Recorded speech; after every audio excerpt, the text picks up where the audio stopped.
parmi les brumes du temps et les échos de l'éternité, bienheureuse Marie-Clémentine Anouarit Ngapeta, la fleur du Congo morte pour la chasteté. Il fut un temps où les forêts du Congo gardèrent des secrets plus anciens que la mémoire humaine elle-même. Entre les rivières qui serpentaient comme des veines dorées à travers la terre rouge, et sous l'ombre des arbres centenaires qui touchaient le ciel de leurs branches étendues comme des bras en prière, respirait une Afrique qui rêvait encore d'innocence. C'était la fin des années 1930, alors que le monde se préparait à plonger dans les ténèbres d'une guerre mondiale, mais sur les terres congolaises, la vie battait avec la simplicité de ceux qui trouvent dans le quotidien les traces du sacré. Wamba était l'une de ces petites communautés où le temps semblait s'écouler plus lentement, où les enfants jouaient pieds nus sur les routes en terre battue, et où les adultes se retrouvaient au crépuscule pour partager les histoires que leurs grands-parents leur avaient racontées. Les maisons en adobe et en paille s'alignaient comme des soldats humbles face à l'immensité de la nature, et les voix qui résonnaient dans l'air portaient autant les chants ancestraux que les hymnes chrétiens arrivés avec les missionnaires européens. C'était une terre où deux spiritualités coexistaient, pas toujours en harmonie, mais trouvant souvent des points de convergence dans la quête du transcendant. L'odeur de la terre mouillée après les pluies torrentielles de la saison humide se mêlait au parfum des fleurs sauvages qui poussaient spontanément dans les champs. Les matins s'éveillaient au cœur des oiseaux tropicaux, dont les couleurs vibrantes semblaient avoir été peintes par la main même de Dieu. Et les nuits arrivaient enveloppées du parfum des jasmins, qui n'éclosaient que lorsque les étoiles prenaient possession du ciel. C'est dans ce décor d'une beauté presque édénique que le destin préparait la naissance d'une âme qui allait marquer à jamais l'histoire de la sainteté africaine. Décembre 1939 arriva avec ses pluies caractéristiques, lavant la terre et la préparant à de nouveaux cycles de vie. Les femmes de Wamba savaient lire les signes de la nature comme les pages d'un livre sacré. Et il y avait quelque chose dans l'air de ces jours-là qui murmurait le changement, la naissance de quelque chose de spécial. Ce n'était pas simplement un enfant de plus qui allait venir au monde.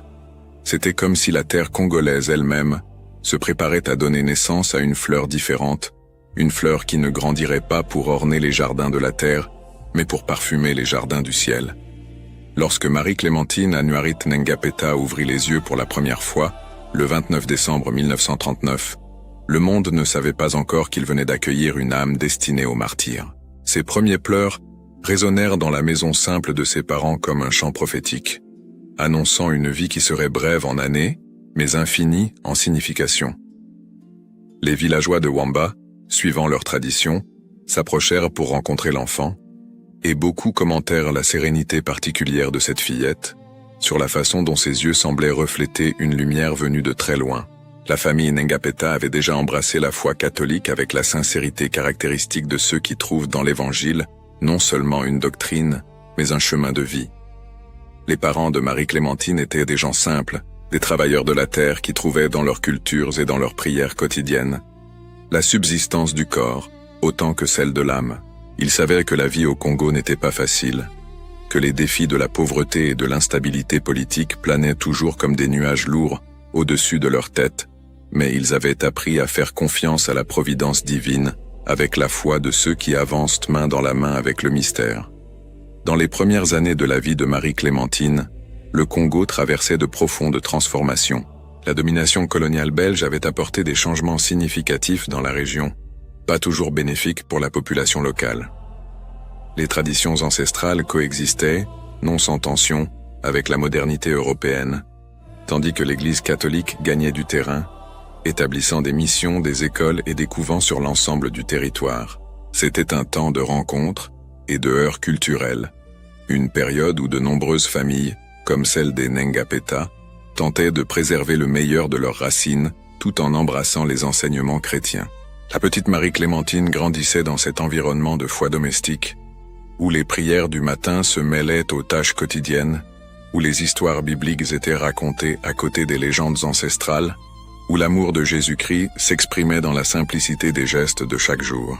Dès son plus jeune âge, elle montrait une inclination naturelle pour le silence contemplatif, pour les moments de recueillement qui, aux yeux des adultes, semblaient trop mûrs pour une enfant de son âge. Il y avait quelque chose dans sa façon d'observer le monde qui intriguait ceux qui l'entouraient. Marie-Clémentine n'était pas une enfant mélancolique ni renfermée, mais elle possédait une qualité d'attention, une manière d'être présente, qui suggérait une compréhension de la vie au-delà de ces quelques années. Quand elle jouait avec d'autres enfants, elle prenait souvent le rôle de médiatrice dans les petites disputes enfantines. Quand les adultes discutaient des problèmes de la communauté, elle écoutait avec un sérieux impressionnant. Et lorsque la famille se réunissait pour les prières du soir, c'était toujours elle qui montrait le plus de concentration, comme si chaque mot adressé à Dieu trouvait en son cœur un écho profond.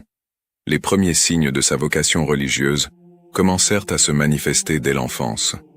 Marie-Clémentine construisait de petits autels dans les coins de la maison, où elle plaçait des fleurs sauvages, et une croix rudimentaire faite de branches sèches. Elle passait des heures dans ces espaces improvisés, parlant à Jésus comme à un ami intime.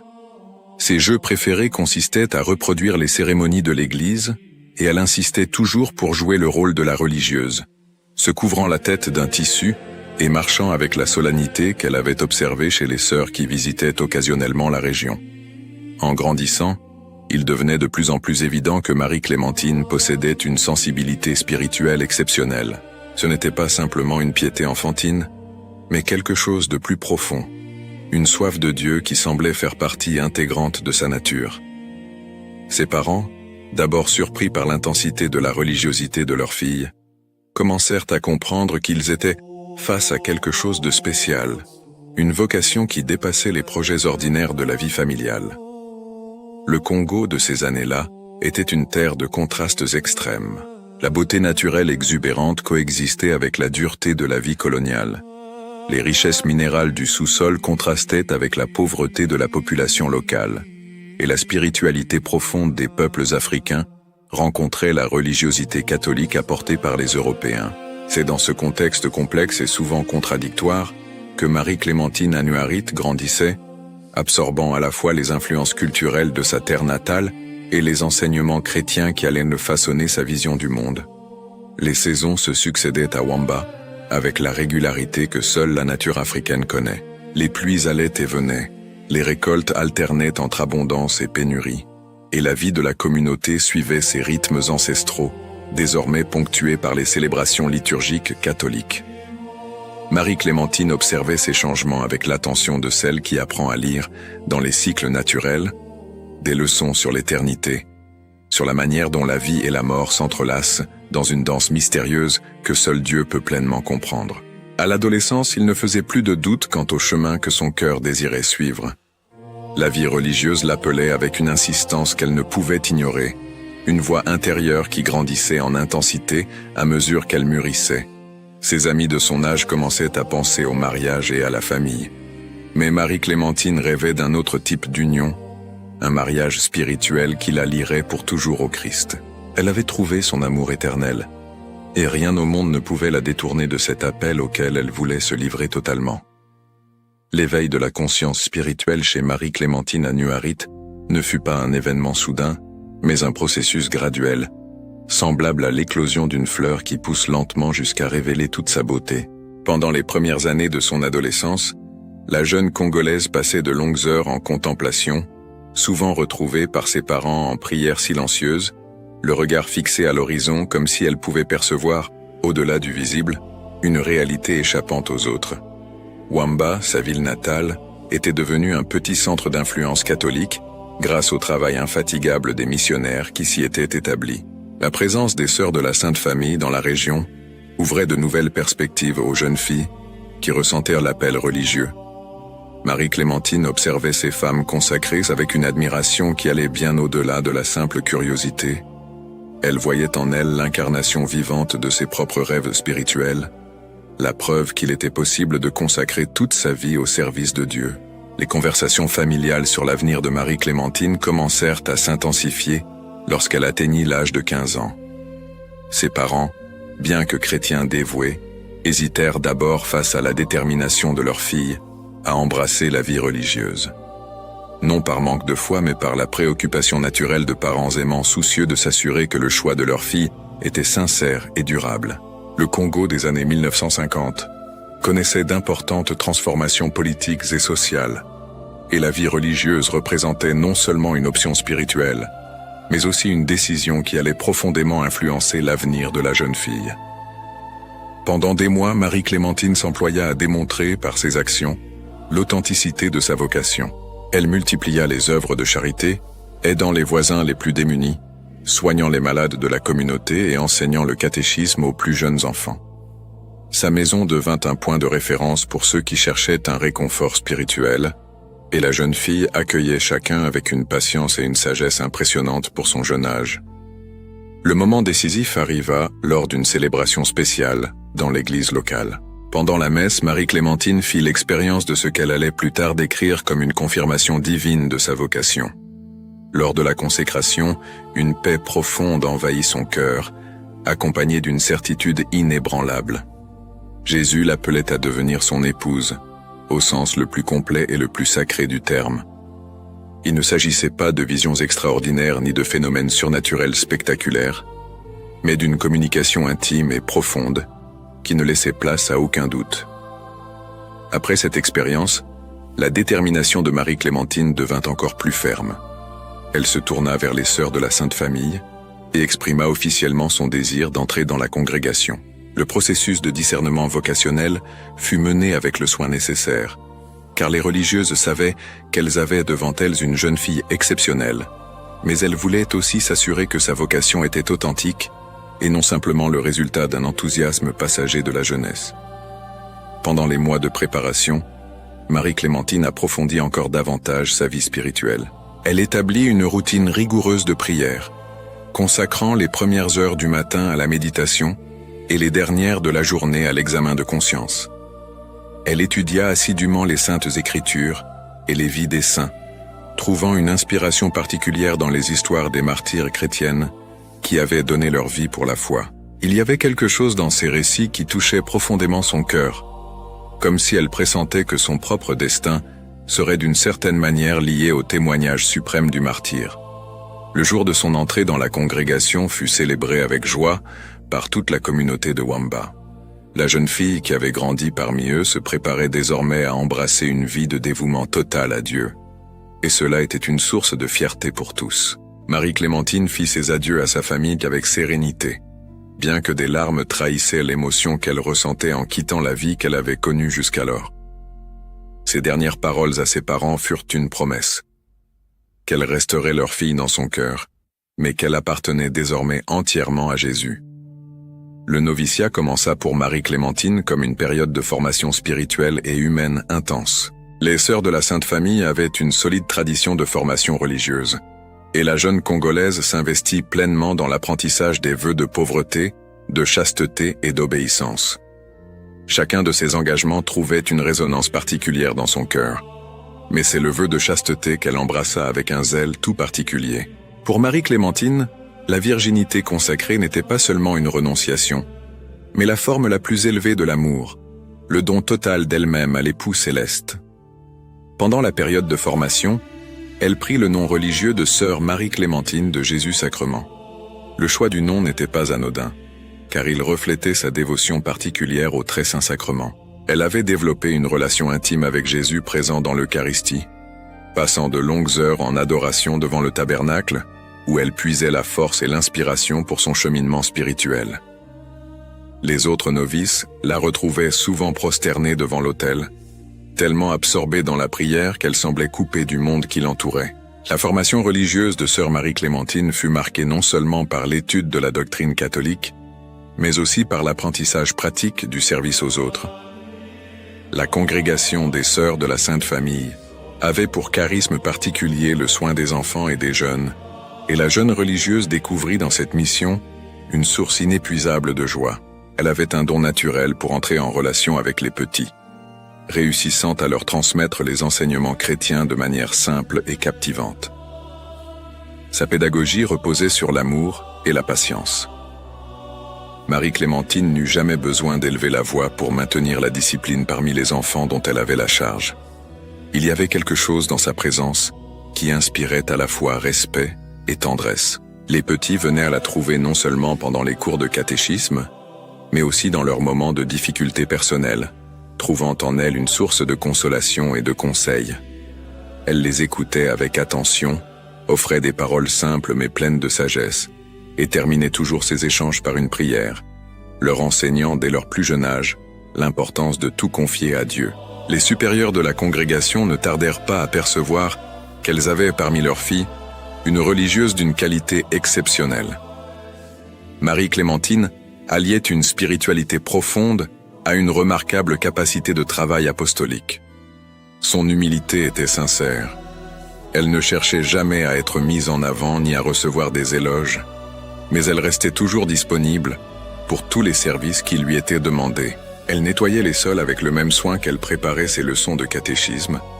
Elle entretenait les jardins du couvent avec le même amour qu'elle mettait dans sa prière personnelle. Cette attitude de service humble commença à attirer l'attention non seulement de ses consoeurs, mais aussi de la communauté au sens large. Les familles qui confiaient leurs enfants à l'éducation des religieuses remarquèrent rapidement l'impact que la présence de sœur Marie-Clémentine avait dans la formation des enfants. Ces derniers rentraient chez eux en parlant de la sœur aux yeux brillants, qui savait expliquer les choses de Dieu d'une manière que même les plus petits comprenaient. Au fur et à mesure qu'elle s'enracinait dans sa vie religieuse, Marie-Clémentine développa une dévotion particulière à la prière du rosaire. Chaque jour, après avoir accompli ses obligations, elle se retirait dans un coin silencieux du couvent pour réciter les Ave Maria avec recueillement. Ses doigts glissaient sur les grains avec la familiarité de celle qui trouve dans ce geste répétitif une porte vers les mystères profonds de la foi. Pendant ces moments de prière, on la voyait souvent les yeux pleins de larmes, non pas de tristesse mais d'une émotion spirituelle intense, jaillie de son cœur en réponse à la proximité divine qu'elle ressentait.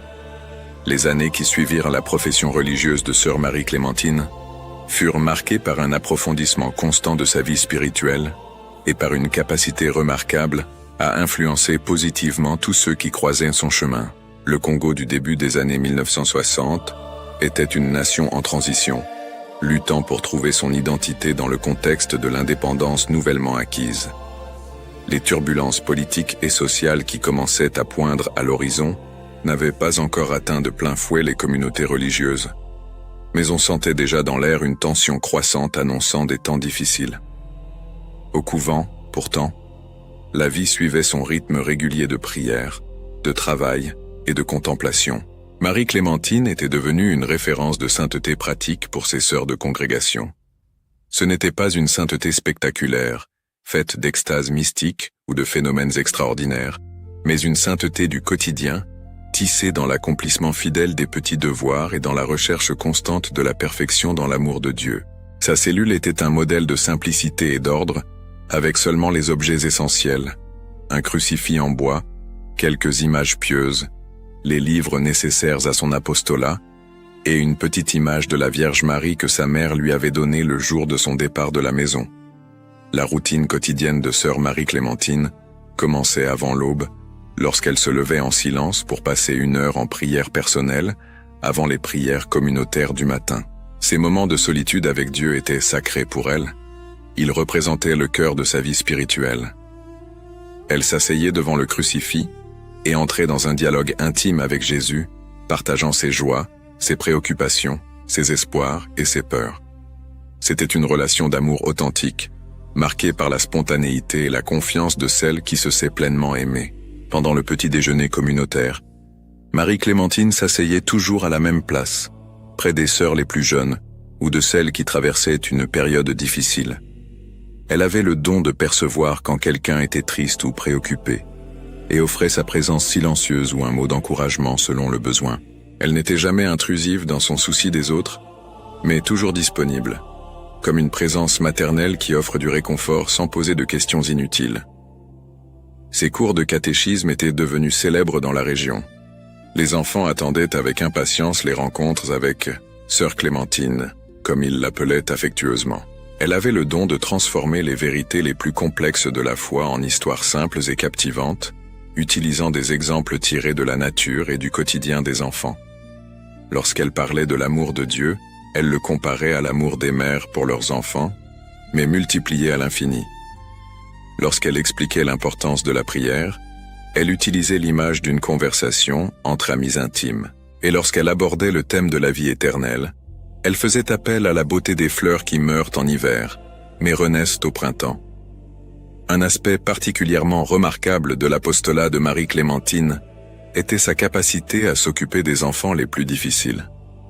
Il y en avait toujours quelques-uns qui arrivaient au catéchisme à contre-cœur, amenés de force par leurs parents, ou qui manifestaient des comportements problématiques. Avec cela, elle faisait preuve d'une patience infinie, ne perdant jamais son calme et ne recourant jamais à des méthodes punitives. Elle préférait les gagner par l'amour et la compréhension, prenant le temps de comprendre leurs difficultés et de trouver des moyens créatifs pour atteindre leur cœur. Pendant une période particulièrement difficile, une fillette orpheline d'environ 8 ans arriva au couvent, traumatisée par la perte violente de ses parents et réfractaire à toute tentative d'approche des adultes. Les autres sœurs avaient essayé plusieurs méthodes sans succès, et l'enfant restait enfermé dans son mutisme, refusant de participer aux activités et réagissant avec agressivité à toute manifestation d'affection. Marie-Clémentine demanda la permission d'essayer une approche différente. Pendant plusieurs semaines, elle s'asseyait simplement près de la fillette sans dire un mot, respectant son espace tout en lui offrant sa présence. Parfois, elle fredonnait doucement des chansons traditionnelles congolaises qu'elle avait apprises dans son enfance, ou racontait à voix basse des histoires, comme si elle se parlait à elle-même. Peu à peu, l'enfant commença à écouter, d'abord en silence, puis en s'approchant timidement. Le moment décisif survint lorsque, pendant une histoire racontée par Marie-Clémentine sur Jésus et les enfants, la petite demanda d'une voix presque inaudible « Est-ce que Jésus m'aimerait moi aussi ?» À partir de ce moment-là, une relation spéciale se développa entre elles, qui dura jusqu'au dernier jour de la vie de Marie-Clémentine. L'enfant devint l'une de ses aides les plus dévouées, l'accompagnant lors de ses visites aux malades de la communauté et l'assistant dans la préparation des cours de catéchisme. Des années plus tard, devenue adulte, elle témoignera que c'est l'amour inconditionnel de sœur Marie-Clémentine qui lui a permis de recommencer à faire confiance aux gens et de redécouvrir la joie de vivre. Parallèlement à son travail auprès des enfants, Marie-Clémentine développa un ministère particulier auprès des jeunes femmes de la communauté.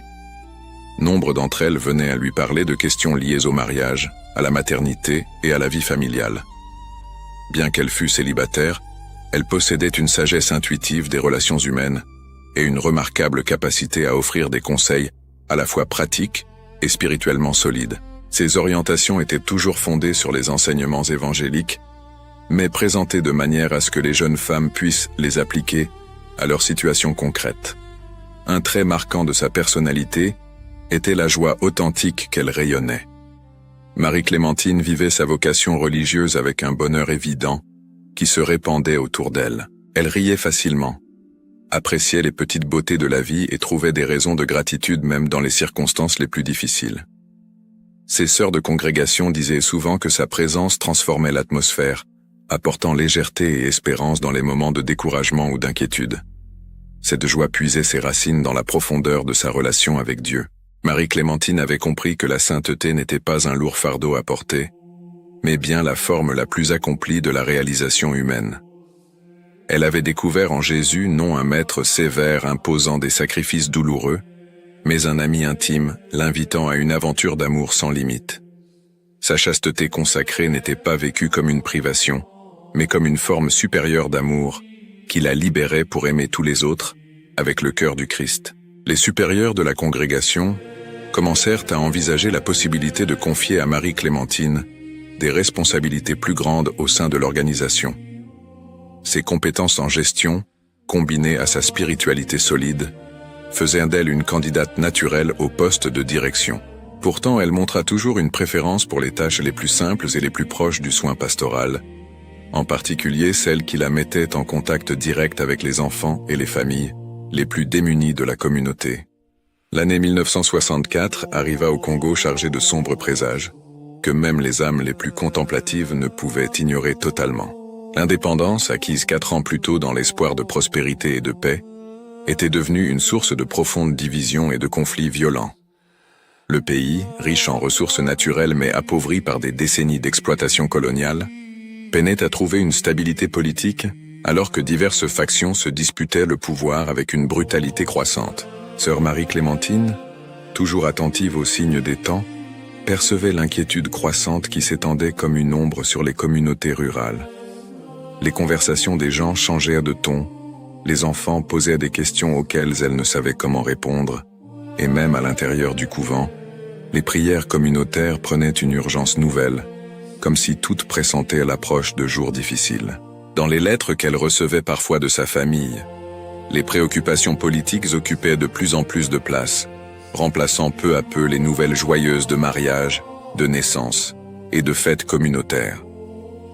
La rébellion Simba, qui avait commencé comme un mouvement de résistance dans l'est du pays, gagnait en intensité et en portée. Les rebelles, motivés au départ par des idéaux nationalistes, adoptaient progressivement des tactiques de plus en plus violentes et une idéologie qui considérait la présence chrétienne comme un obstacle à leurs objectifs politiques.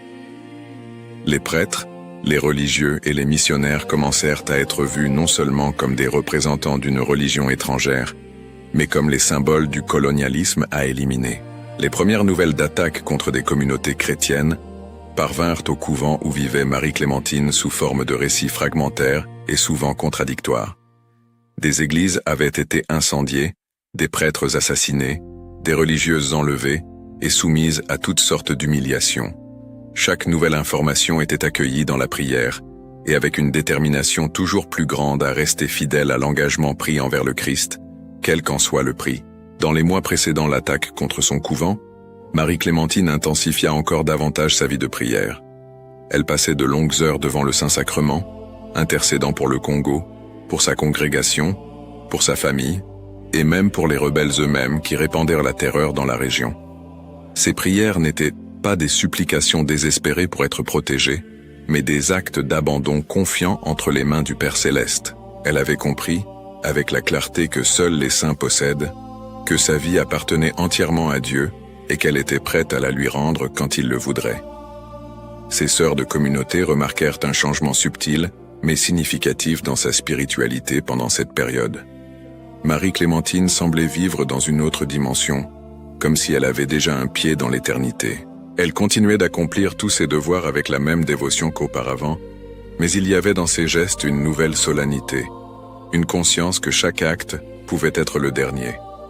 Elle accordait plus d'attention aux détails dans ses cours de catéchisme, comme si elle voulait transmettre aux enfants, dans le temps qu'il lui restait, toutes les vérités essentielles de la foi. Une conversation particulièrement marquante eut lieu quelques semaines avant l'attaque, lorsqu'une des sœurs les plus jeunes vint trouver Marie-Clémentine pour lui confier ses peurs face à la situation politique. La jeune religieuse était visiblement angoissée, inquiète non seulement pour sa propre sécurité, mais aussi pour l'avenir de la mission chrétienne au Congo. Marie-Clémentine l'écouta avec patience, lui offrit des paroles de réconfort, puis dit quelque chose qui resterait gravé à jamais dans la mémoire de son interlocutrice. Si Jésus nous appelle à témoigner de notre amour pour lui à travers la souffrance, nous devons nous considérer comme privilégiés. Beaucoup de saints ont désiré cette grâce et ne l'ont pas reçue. Ces paroles ne révélèrent pas un désir morbide de mourir, mais bien une compréhension profonde du mystère chrétien de la souffrance rédemptrice. Marie-Clémentine s'était plongée dans la contemplation de la passion du Christ et y avait découvert non seulement un exemple d'amour sacrificiel, mais aussi une invitation personnelle à participer à l'œuvre du salut. Si Dieu permettait que sa vie devienne une offrande pour la conversion des cœurs et pour la paix dans sa terre natale, elle était prête à répondre à cet appel. Au cours des dernières semaines de novembre 1964, les signes de l'approche du danger se multiplièrent. Des réfugiés arrivaient constamment dans la région, apportant des récits terrifiants sur la brutalité des rebelles Simba. Les routes étaient devenues dangereuses, le commerce local avait pratiquement cessé, et une atmosphère de peur s'était installée sur les communautés. Au couvent, les sœurs poursuivaient leurs activités régulières, mais toutes savaient qu'il ne s'agissait que d'une question de temps avant que la violence ne les atteigne. Marie-Clémentine utilisa ces jours pour se préparer spirituellement à ce qui allait arriver. Elle intensifia ses pratiques de pénitence, non par masochisme spirituel, mais comme un moyen de s'unir plus intimement aux souffrances du Christ. Elle jeûnait plus fréquemment, dormait moins pour consacrer plus de temps à la prière, et offrait de petits sacrifices quotidiens pour la conversion des cœurs endurcis par la violence. En même temps, elle redoubla de soins envers les personnes dépendantes du couvent, comme si elle voulait laisser derrière elle le plus grand nombre possible d'actes d'amour comme héritage terrestre. L'une des dernières activités qu'elle réalisa avant l'attaque fut une séance spéciale de catéchisme pour un groupe d'enfants dont les familles étaient particulièrement terrifiées par la situation. Plutôt que d'annuler le cours à cause des dangers, Marie-Clémentine décida d'en faire un moment d'espérance et de renforcement de la foi. Elle leur raconta des histoires de saints ayant affronté des persécutions, leur expliqua que Jésus était toujours présent même dans les moments les plus sombres, et leur enseigna une prière spéciale pour les temps de peur. Les enfants sortirent de cette rencontre apaisés et confiants, portant en eux les dernières semences de foi qu'elle allait semer dans leur cœur. Le matin de décembre 1964 se leva avec une quiétude inquiétante, comme si elle annonçait la tempête imminente.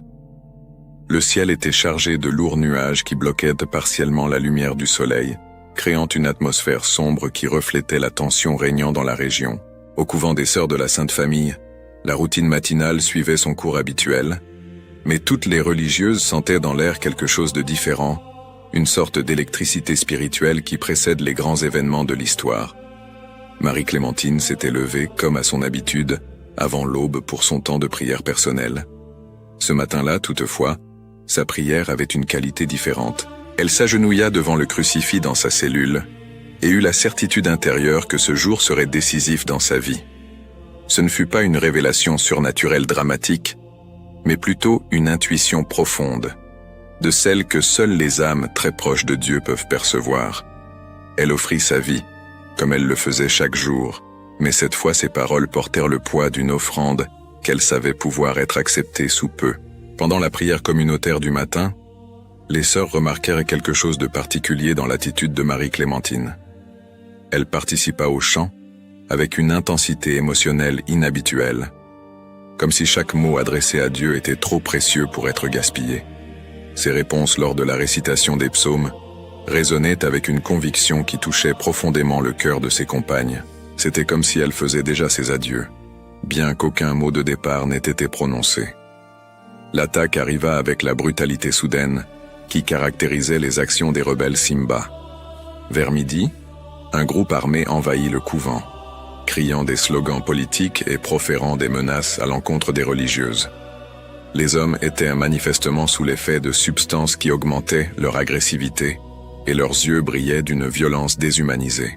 Ils entrèrent en fracassant les portes, renversant les meubles et semèrent la terreur dans tous les couloirs de la maison religieuse. Les sœurs furent rassemblées de force dans la cour centrale du couvent, où elles furent soumises à des humiliations et à des interrogatoires violents. Les rebelles cherchaient n'importe quel prétexte pour justifier davantage de violence, accusant les religieuses d'être des espionnes du gouvernement ou des collaboratrices des ennemis du mouvement Simba. Marie-Clémentine resta calme pendant toute la procédure, répondant aux questions avec sincérité, sans jamais montrer la peur que ses bourreaux espéraient provoquer. C'est à ce moment-là que le colonel Olombe la remarqua. Grand, corpulent, avec une présence qui imposait la peur même parmi ses propres subordonnés, il marchait parmi les prisonnières, tel un prédateur choisissant sa proie. Ses yeux se posèrent sur Marie-Clémentine, attirés peut-être par sa sérénité au milieu du chaos, ou par la dignité avec laquelle elle gardait la tête haute, même face aux menaces. Pour lui, habitué à voir les gens se soumettre à son pouvoir, le courage de cette jeune religieuse représentait un défi à briser. Olombe s'approcha d'elle avec un sourire cruel aux lèvres et déclara, devant toutes les autres, qu'il avait décidé de la prendre pour épouse. Ce n'était pas une demande, mais un ordre. Il s'attendait à ce qu'elle manifeste de la gratitude d'avoir été choisie par le chef des rebelles, qu'elle se sente honorée de recevoir sa protection en des temps si dangereux. Sa proposition fut exprimée de manière à ce qu'il soit clair que refuser entraînerait de graves conséquences, non seulement pour elle, mais possiblement pour toutes ses compagnes. La réponse de Marie-Clémentine résonna dans la cour avec une clarté qui surprit même les rebelles les plus endurcis. D'une voix ferme, sans aucune hésitation, elle déclara « J'ai déjà un époux, et son nom est Jésus-Christ.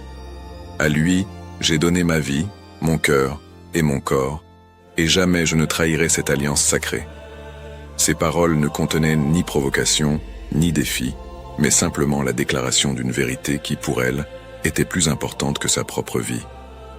Le colonel Olombe ne s'attendait pas à une telle résistance. Il avait l'habitude de briser la volonté des gens par la peur et l'intimidation. Mais il trouva en Marie-Clémentine quelque chose qu'il n'avait encore jamais affronté, une conviction fondée sur quelque chose de supérieur à l'instinct de survie. Sa colère grandit rapidement, alimentée par l'humiliation d'avoir été publiquement rejeté par une simple religieuse. Il se mit à alterner menaces et promesses, violences verbales et tentatives de séduction, mais rien ne parvenait à ébranler la détermination de la jeune femme. Pendant des heures, l'affrontement continua. Olombe tenta différentes stratégies. Il promit des richesses, menaça de torture, offrit la liberté à ses compagnes en échange de sa soumission, et alla jusqu'à simuler des actes de violence pour briser sa résistance. Marie-Clémentine répondit à tout avec la même sérénité, répétant toujours la même vérité fondamentale. Elle appartenait au Christ, et rien au monde ne pouvait changer cette réalité. Durant ces moments d'épreuve extrême, les autres sœurs furent témoins d'une transformation extraordinaire en Marie-Clémentine. C'était comme si toute sa vie de prière et de sacrifice avait été une préparation pour cet instant suprême. Son visage rayonnait d'une paix qui n'avait rien de naturel. Ses yeux brillaient d'une lumière intérieure que même les rebelles ne pouvaient ignorer complètement. Certains témoins directs des événements rapportèrent plus tard qu'il semblait y avoir une présence spéciale qui la protégeait. Une force spirituelle qui la soutenait même face aux menaces les plus brutales. Quand il comprit qu'il ne parviendrait pas à briser la volonté de Marie-Clémentine par des moyens psychologiques, Olombe eut recours à la violence physique. Les coups commencèrent comme des tentatives d'intimidation, mais s'intensifièrent à mesure que sa frustration grandissait. À chaque coup, à chaque blessure, Marie-Clémentine répondait « Je vous pardonne, car vous ne savez pas ce que vous faites ». C'étaient les mêmes paroles que Jésus sur la croix, et elle les prononçait avec la même sincérité et la même compassion. Le martyre de sœur Marie-Clémentine Annuarite atteignit son apogée lorsque tous les présents comprirent qu'elle préférait mourir plutôt que de trahir ses vœux sacrés. Le colonel Olombe, consumé par une rage devenue totalement irrationnelle, ordonna son exécution. Même à ce moment ultime, Marie-Clémentine ne manifesta ni haine ni ressentiment. Ses derniers instants furent consacrés à prier pour les hommes mêmes qui lui ôtèrent la vie. Lorsque le coup fatal fut porté, le 1er décembre 1964, les témoins rapportèrent qu'un étrange silence s'abattit sur les lieux. C'était comme si la nature elle-même rendait hommage à cette jeune femme qui avait donné sa vie par fidélité à ses idéaux les plus sacrés. Marie-Clémentine n'avait que 24 ans, mais elle avait vécu avec une telle intensité spirituelle que son existence brève laisserait des marques éternelles dans l'histoire de l'Église africaine. Ces dernières paroles, « Je vous pardonne, car vous ne savez pas ce que vous faites », résonnèrent non seulement dans l'air de cette cour ensanglantée, mais aussi dans les cœurs de nombreuses personnes qui furent témoins ou entendirent parler de sa mort. Il était impossible d'assister à une telle démonstration d'amour et de pardon sans être profondément touché par la grandeur d'âme qu'elle avait révélée.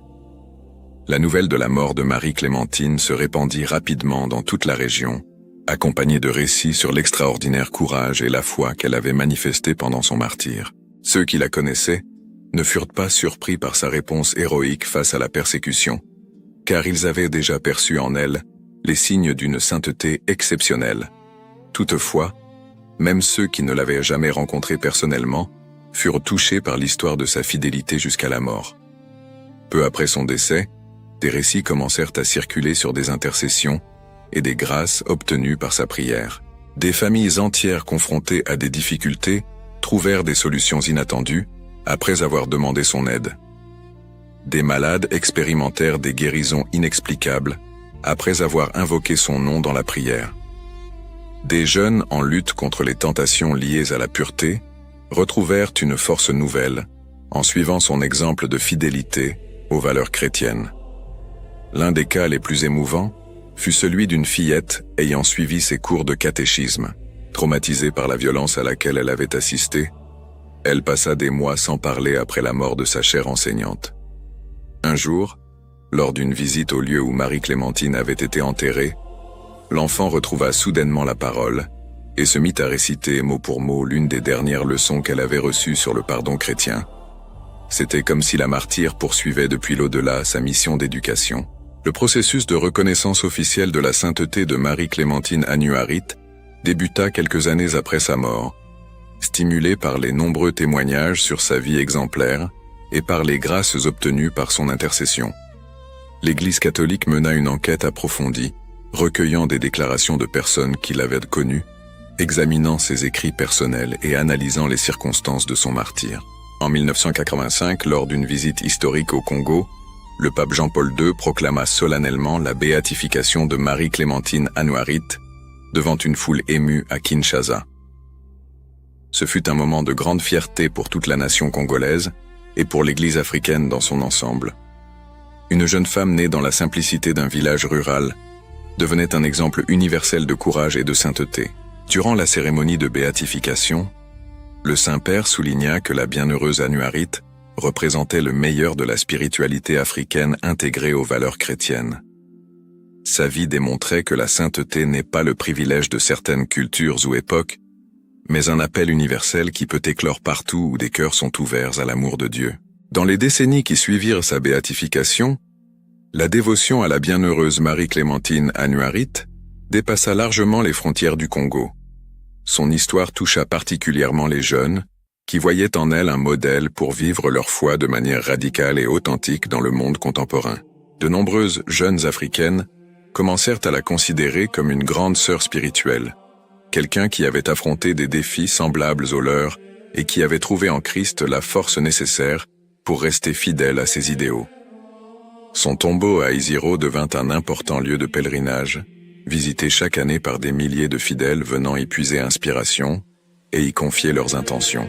Le lieu où elle vécut ses derniers instants fut transformé en sanctuaire, où sont régulièrement célébrées des messes en sa mémoire, et où de nombreux jeunes font le vœu de rester fidèles aux valeurs chrétiennes. Avec le temps, la figure de la bienheureuse Anouarit s'enrichit de diverses légendes et traditions populaires qui, bien que pas toujours historiquement vérifiables, reflètent l'impact profond de sa vie sur l'imaginaire et la spiritualité populaire congolaise.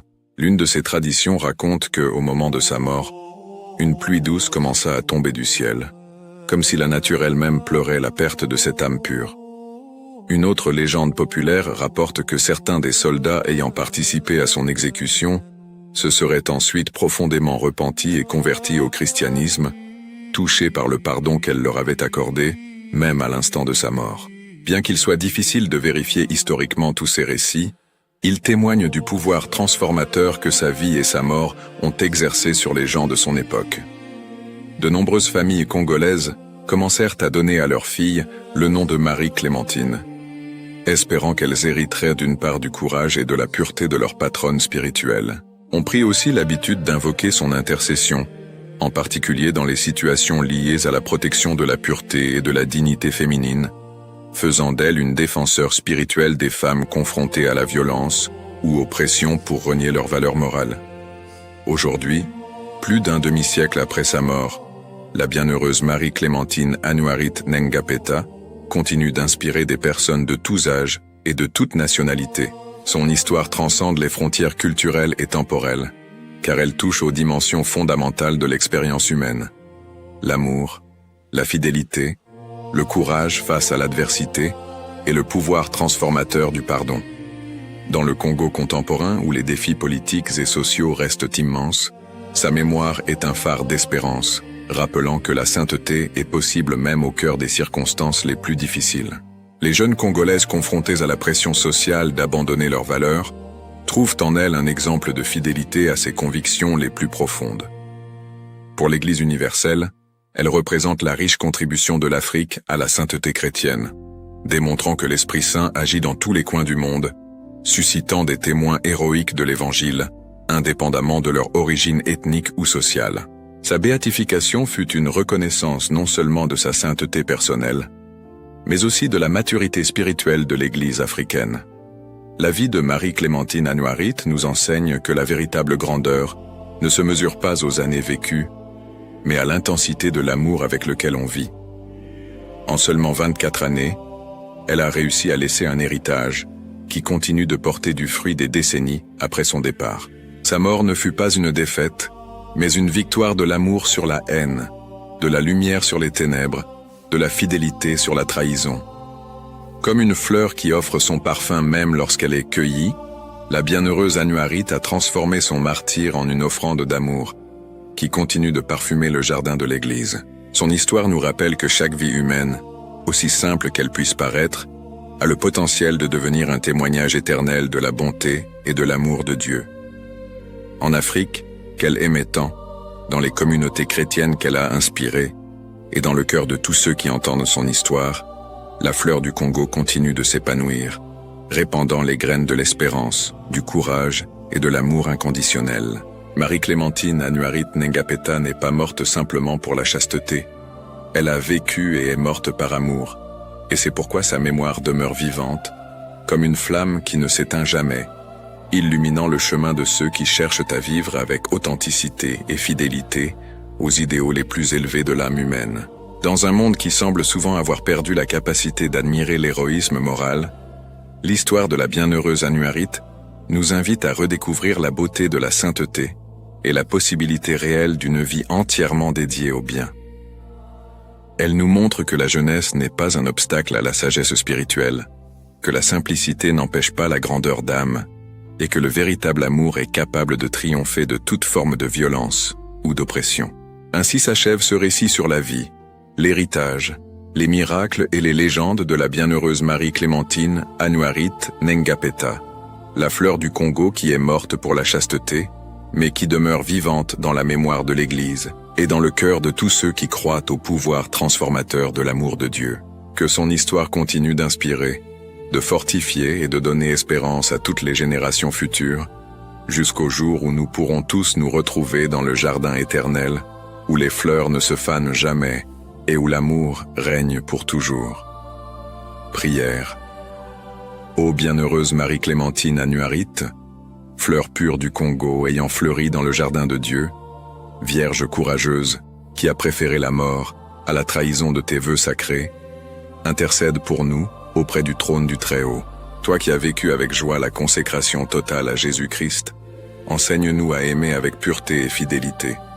Toi qui as pardonné même à ceux qui t'ont ôté la vie, obtiens pour nous la grâce du pardon chrétien. Ô jeune martyr de la chasteté, protège notre jeunesse des tentations du monde, fortifie les vocations religieuses et défends toutes les femmes victimes de violences. Par ta puissante intercession, obtiens-nous les grâces dont nous avons besoin spécialement, formulez la demande, si cela est pour la gloire de Dieu et le bien de nos âmes. Ô bienheureuse Annuarite, que ton courage inspire nos cœurs à rester fidèles au Christ en toutes circonstances. Amen. Ô bienheureuse Marie-Clémentine Annuarite, prie pour nous. Ma prière.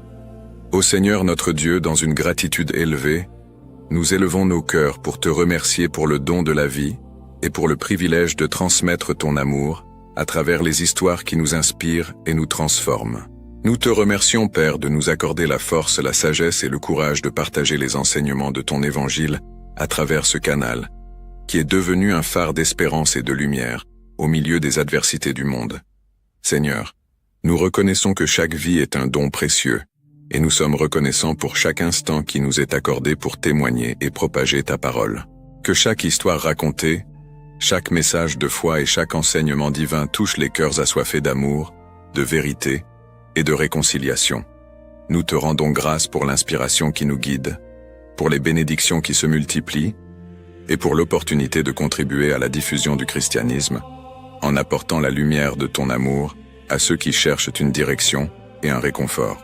Qu'à travers ces récits, nous puissions toucher des vies, fortifier la foi et créer une communauté unie dans la recherche de la paix et de la vérité que toi seul peux offrir.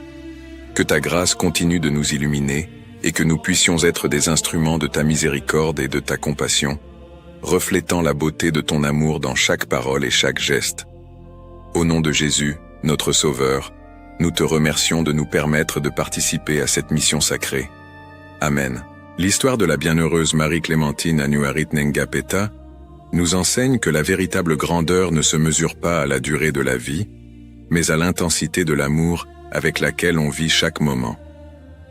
Cette jeune Congolaise de seulement 24 ans a réussi à laisser une empreinte éternelle dans l'histoire de l'humanité, prouvant que la sainteté peut fleurir en tout lieu, à toute époque, dans le cœur de ceux qui se donnent entièrement à l'amour de Dieu. Son courage face à la mort Sa fidélité inébranlable à ses vœux sacrés, et surtout sa capacité à pardonner même à ceux qui lui ont ôté la vie, révèlent la force transformatrice de l'évangile du Christ. Marie-Clémentine n'a pas été simplement une victime de la violence, mais une victorieuse de l'amour, une guerrière de la paix qui a vaincu la haine par le pardon. Le parfum de sa sainteté continue de se répandre à travers le monde, inspirant particulièrement les jeunes à vivre avec authenticité et courage les valeurs chrétiennes. Elle nous montre qu'il est possible de rester ferme dans nos convictions, même lorsque le monde entier semble conspirer contre nous. Sa vie est un témoignage lumineux que le véritable amour est plus fort que la mort. Dans le Congo d'aujourd'hui, où les défis sociaux et politiques restent immenses, la mémoire de la bienheureuse Anouarite sert de phare d'espérance, rappelant que la transformation de la société commence par la transformation des cœurs. Elle continue d'intercéder pour sa terre natale et pour tous ceux qui invoquent sa protection. Si cette histoire extraordinaire vous a touché, n'oubliez pas de vous abonner à la chaîne Histoire sacrée, la vie des saints, de partager cette vidéo avec vos amis et votre famille, et de laisser un like pour nous encourager à continuer à vous apporter ces récits inspirants de foi et de courage. Nous aimerions connaître votre avis. Quel exemple de la vie de la bienheureuse Anouarite a le plus touché votre cœur? Est-ce son courage face au danger, sa capacité à pardonner ses ennemis, ou sa fidélité absolue au Christ? Partagez votre réflexion dans les commentaires. Et n'oubliez pas de regarder la vidéo qui s'affiche ici en haut, choisie spécialement pour vous permettre de découvrir d'autres histoires de saints qui ont transformé le monde par l'amour de Dieu. À bientôt pour un nouveau voyage de foi.